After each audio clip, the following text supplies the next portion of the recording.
虽然 VR 里已经有很多军事拟真的射击游戏，但似乎一直没有一款比较优秀的彩蛋射击模拟游戏。亏着商店新上架的免费游戏《彩蛋乐园》，目前来看倒是挺有潜力的。彩蛋射击呢，在国外被认知还是比较广的。它一般有个像室外球场那样的标准场地，中间会有不同大型气袋放置所形成的掩体。它的乐趣在于会因射程而衰弱的子弹飞行轨迹，所以玩家不单单仅是瞄得准，更在于长逆和快速的走位。而标准的比赛规则是一击即中的淘汰制，所以有非常不错的竞技性。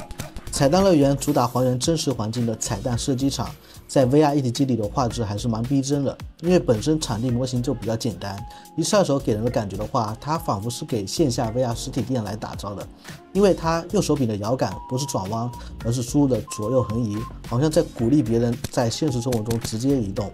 目前彩蛋乐园是只有红蓝两队3v3的团战模式，考虑到游戏新上架，每天在线人数就10几20人，倒也合理。当下这款游戏目前设置是大概被击中2到4次才会被淘汰，毕竟真的是一击淘汰的话，那游戏体验对于新手来说确实有点太差了。我自己第一次上手就玩了个把小时，如果不是延迟太大影响了发挥，那玩起来确实还蛮有趣的。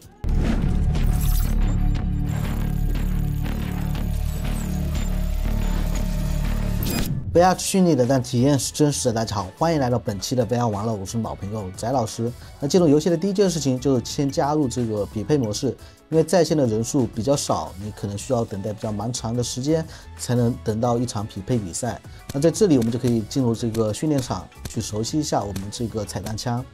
它这里装载子弹的方式也很简单啊，直接打开白色的盖子，从我们腰间拿出这个子弹筒，把子弹倒进去。我们一定要盖好这个盖子，否则我们拿起高位的时候，如果盖子打开，所有的子弹都会掉出来。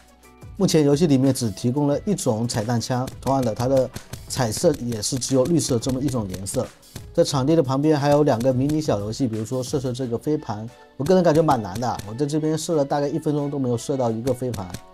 然后就是这个训练突击，老实说，因为这个游戏的右手柄啊，它的摇杆是左右横移，并不是转向，所以说必须要求你在现实生活中有足够的空间做转向。然后你的手柄的 A 键呢是可以进行跳跃的，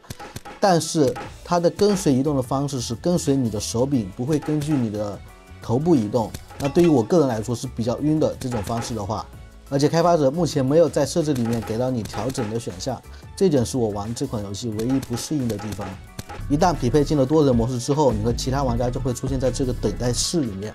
两边各有一台电视机，分别是蓝色和红色。你要选择队伍的话，就跳进这个蓝色的圈里面，会出现一个对勾，那就说明已经选好了队伍。那因为现在这个游戏还没有加这个语音功能，你和你的队友进到游戏之后，只能使用肢体语言来沟通。比赛一开始千万别忘了先给自己装好子弹，但基本上1桶子弹其实就非常够用了，因为你跟对方射个2到4枪基本上就结束了，但你的子弹其实有70、80发是非常够的。胜利方式是除了把对方的队员全部击倒以外，你还要跑到对方的这个终点这边摁一下这个按钮，才算你赢得了这次比赛。那你可以死掉之后按住 A 键飞到空中来阅览整个场地里面的情况。我觉得游戏画质过得去的主要原因就是因为场地里的这些气袋它做得很逼真，大家可以看一下子弹打在这个气袋上那种抖动感，就像果冻一样抖起来，非常有意思。目前游戏里呢是分了3种地图，分别是白天、阴天和晚上。本质上呢其实大差不差，就是气袋的颜色不同，以及它们的摆放的位置也不同。不得不说这款游戏你的这个被淘汰的速度还是有点太快了。有时候我稍微跟别人对了几枪，就是冒了一下头，可能我刚挪到下一个这个掩体这边，就2秒钟就被敌人给干掉了。当然有一部分是因为延迟的原因，但是我觉得这个游戏机制如果在 VR 射击游戏里面死得这么快，还是有点会影响游戏体验的。然后就是游戏里的这些虚拟形象跑起来有点过于丑陋了，